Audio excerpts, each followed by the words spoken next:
প্রিয় পাগলপুরবাসী, আপনারা কিছু মনে করবেন না।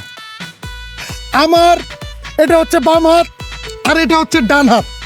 দুই হাত একত্রিত না হয়ে মারামারি না করলে সেটাকে হাততালি বলে না। আপনারা তো জানেন বক্তব্যের মাঝে মাঝে হাততালি দিতে হয়, তাহলে মানুষের মনোযোগ বাড়ে। এই জন্য আমার দুই হাত গালে গালে ঠাস ঠাস দিয়ে এটা আমি গালতালি দিলাম।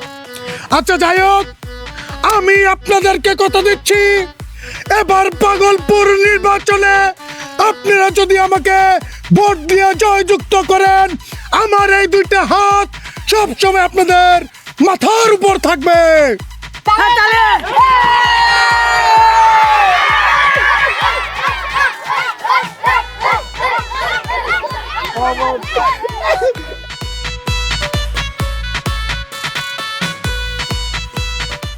আপামনি